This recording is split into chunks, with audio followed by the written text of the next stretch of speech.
ಜನ ಬೈದ್ರು ನೀರಿನ ದರ ಹೆಚ್ಚಳ ಮಾಡಿಯೇ ಮಾಡ್ತೇನೆ ಅಂತ ಡಿಸಿಎಂ ಡಿಕೆ ಶಿವಕುಮಾರ್ ಹೇಳಿದ್ದಾರೆ. ಸದ್ಯ ವಿಧಾನಸೌಧದ ಗ್ರ್ಯಾಂಡ್ ಸ್ಟೆಪ್ಸ್ ಮುಂಭಾಗದಲ್ಲಿ ನಡೆದ ಕಾವೇರಿ ಸಂಪರ್ಕ ಅಭಿಯಾನ ಕಾರ್ಯಕ್ರಮದಲ್ಲಿ ಭಾಗವಹಿಸಿ ಮಾತನಾಡಿದಂಥ ಡಿಸಿಎಂ ಮಾಧ್ಯಮದ ಅವರು ಬೈಲಿ ಜನರು ಬೈಲಿ ನಾನು ಮಾತ್ರ ಈ ಒಂದು ನೀರಿನ ಬೆಲೆ ಏರಿಕೆಯನ್ನು ಮಾಡ್ತೀನಿ ಅಂತ ಹೇಳಿದ್ದಾರೆ. ಇನ್ನು ನೀರಿನ ದರ ಹೆಚ್ಚಳ ಮಾಡೋದಕ್ಕೆ ಈ ಬಗ್ಗೆ ತೀರ್ಮಾನವನ್ನು ತೆಗೆದುಕೊಳ್ತೇವೆ. ಬೆಂಗಳೂರು ನೀರು ಸರಬರಾಜು ಮತ್ತು ಒಳಚರಂಡಿ ಮಂಡಳಿ ಅಧಿಕಾರಿಗಳು ನೀರಿನ ದರದ ಬಗ್ಗೆ ಮಾಹಿತಿಯನ್ನು ಕೊಡಿ ಅಂತ ಕೇಳಿದ್ದಾರೆ.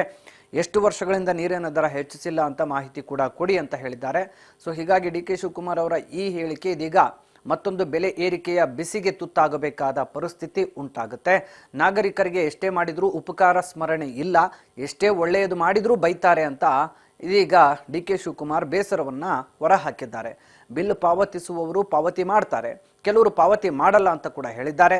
ಇದಲ್ಲದೆ ಕಳೆದ 8 ರಿಂದ 9 ವರ್ಷದಿಂದ ನೀರಿನ ದರ ಏರಿಕೆ ಮಾಡಿಲ್ಲ, ನೀರಿನ ದರ ಏರಿಕೆ ಮಾಡಬೇಕು ಅನ್ನೋದು ಇದೀಗ ಹೇಳ್ತಾ ಇದ್ದಾರೆ ಜಲಮಂಡಳಿ ನಾಯಕರು. ಈ ಬಗ್ಗೆ ತೀರ್ಮಾನವನ್ನು ಮಾಡ್ತೀವಿ, ಅಂತರ್ಜಲ ಹೆಚ್ಚಳ ಆಗಬೇಕು, ಮಂಡಳಿ ನಷ್ಟದಲ್ಲಿದೆ, ಸಂಬಳ ಕೊಡುವುದಕ್ಕೆ ಆಗ್ತಾ ಇಲ್ಲ, ಮಂಡಳಿಯ ವಿದ್ಯುತ್ ದರ ಪಾವತಿ ಮಾಡಲು ಆಗ್ತಾ ಇಲ್ಲ, ಕೆಲವು ಸೆಕ್ಷನ್ ನೋಡಿ ದರ ನಿಗದಿಯನ್ನು ಮಾಡ್ತೇವೆ ಅಂತ ಈಗ ಡಿ ಕೆ ಶಿವಕುಮಾರ್ ಹೇಳಿರುವಂಥದ್ದು.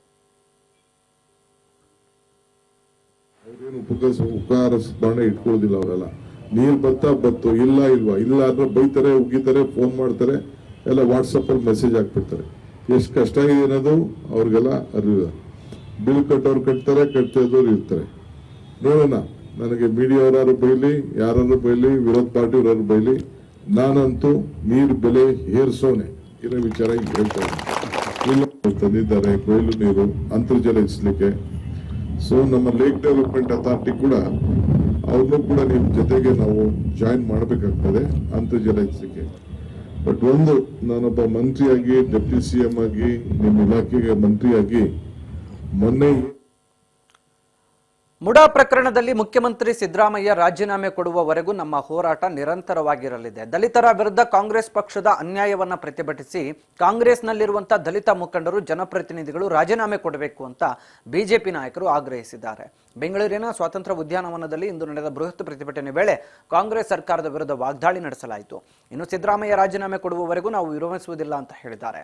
ಭ್ರಷ್ಟಾಚಾರದ ಕಪ್ಪನ್ನು ಅಳಿಸುವುದಕ್ಕೆ ಈಗ ನಿಮ್ಮ ಮನೆಗೆ ಕಳಿಸಿರುವವರಿಗೆ ನಾವು ವಿರಮಿಸುವುದಿಲ್ಲ, ನಿಮ್ಮ ಮಂಡೆಯಲ್ಲಿ ಬುದ್ಧಿ ಇಲ್ಲ, ಹುಲಿಯಾ ಎಂದಾಗ ಖುಷಿ ಪಡ್ತಿದ್ದ ನೀವೀಗ ಕರಿಯ ಆಗಿ ಕೂತಿದ್ದೀರಲ್ವಾ, ಎಷ್ಟು ವೈಟ್ನರ್ ಹಾಕಿದ್ರೂ ಬಿಳಿ ಆಗೋದಿಲ್ಲ, ದಯವಿಟ್ಟು ರಾಜೀನಾಮೆ ಕೊಡಿ ಅಂತ ಬಿಜೆಪಿ ನಾಯಕರು ಆಗ್ರಹಿಸಿದ್ದಾರೆ.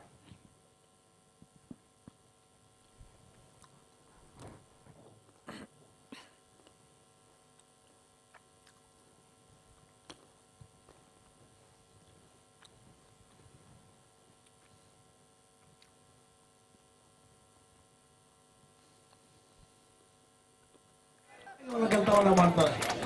ಅದಕ್ಕೋಸ್ಕರ ಮೈಕ್ ಇರ್ಲಿ ಬಿಡ್ಲಿ, ನೀವು ಮಾತಾಡಿ ಅಂತ ಸೈಟ್ಗಳನ್ನ ನುಂಗಿ ನೀರು ಕುಡಿದು ತನ್ನ ಮೈಯಲ್ಲೆಲ್ಲ ಕೆಸರನ್ನ ಹಮ್ಮಿಕೊಂಡು ಇನ್ನೂ ನಾನು ಮುಖ್ಯಮಂತ್ರಿ ಆಗಿರ್ತೇನೆ ಎನ್ನ ಹಮ್ಮಿನಿಂದ ಓಡಾಡ್ತಿರುವಂತ ನಮ್ಮ ಶಾಸಕರಾಗಿರ್ತಕ್ಕಂಥ ಗೋಪಿನಾಥ್ರವರೇ, ನೆಲ ನರೇಂದ್ರ ಬಾಬು ಅವರೇ, ಹೆಚ್ಚು ಸಮಯ ತೆಗೆದುಕೊಳ್ಳಕ್ ಹೋಗಲ್ಲ, ಒಂದ್ 2-3 ನಿಮಿಷ.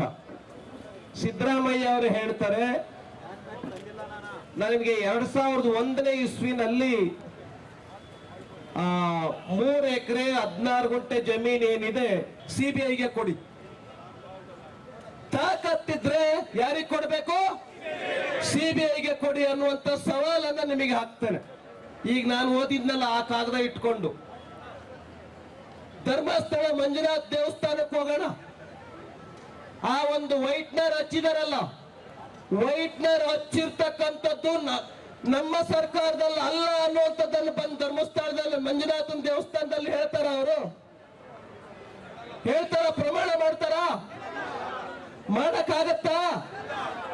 ಹಾಗಾಗಿ ಆ ವೈಟ್ನರ್ ಹಚ್ಚಿದಾರಲ್ಲ, ವಿಜಯನಗರ ಬಡಾವಣೆ 3 ಮತ್ತು 4ನೇ ಹಂತದಲ್ಲಿ ನಮಗೆ ಸಮಾನಾಂತರ ಸೈಟ್ಗಳನ್ನ ಕೊಡಿ ಅಂತ ಕೇಳಿದಾರಲ್ಲ, ಅದಕ್ಕೆ ವೈಟ್ನರ್ ಹಚ್ಚಿದ್ದಾರೆ. ಬಹಳ ಸವಿಸ್ತರವಾಗಿ ಮಾತಾಡಿದ್ದಾರೆ. ಇವರು ಕಾಂಪೆನ್ಸೇಷನ್ ಕೇಳ್ತಿರೋದು ಎಷ್ಟು ಮಟ್ಟಿಗೆ ನ್ಯಾಯ ಇದೆ? ಆ ಕಾಂಪೆನ್ಸೇಷನ್ ಕೇಳ್ತಿರೋನು ಸಮಾನಾಂತರ ಬಡಾವಣೆಯಲ್ಲಿ ಕೇಳಬೇಕಾಗಿತ್ತು. ಇವರು ಎಲ್ಲೋ ಬೆಲೆ ಇಲ್ಲದ ಸ್ಥಳದಲ್ಲಿ ಇಟ್ಕೊಂಡು ಅದು ಕಾನೂನು ವಿರುದ್ಧವಾಗಿ ಆ ಜಮೀನಿನ ಹಕ್ಕನ್ನು ತೋರಿಸ್ಕೊಂಡಿದ್ದಾರೆ. ಹಾಗಾಗಿ ಬೆಲೆ ಬಾಳುವಂಥ ಜಾಗವನ್ನು ಕೇಳ್ತೀರಿ. ಇವೆಲ್ಲವೂ ಭಾಳ ಸ್ಪಷ್ಟವಾಗಿ ವ್ಯಕ್ತವಾಗುತ್ತೆ. ಎಂಥ ವ್ಯಕ್ತಿತ್ವ ಸಿದ್ದರಾಮಯ್ಯನವ್ರದ್ದು. ಮುಖವಾಡ ಹಾಕ್ಕೊಂಡಿದ್ರು, ಕಳ್ಚೋಗಿದೆ. ಬರೀ ಮಸಿ ಬೆಳ್ಕೊಂಡು ನಿಂತಿರೋ, ಬರೀ ಮಸಿ ಬೆಳ್ಕೊಂಡು ಯಾವ ನೈತಿಕತೆ ಇಲ್ಲದಂಥ ವ್ಯಕ್ತಿನೇ ಸಿದ್ದರಾಮಯ್ಯ ಅನ್ನುವಂಥದ್ದು ಈಗ ಸ್ಪಷ್ಟವಾಗಿ ದಲಿತ ವಿರೋಧಿ, ಸಂವಿಧಾನ ವಿರೋಧಿ, ಭ್ರಷ್ಟಾಚಾರಿ ಮತ್ತು ಲೂಟಿಗೋರ, ಜನ ವಿರೋಧಿ ಅನ್ನೋಂಥದ್ದು ಇವೆಲ್ಲ ವ್ಯಕ್ತವಾಗಿದೆ.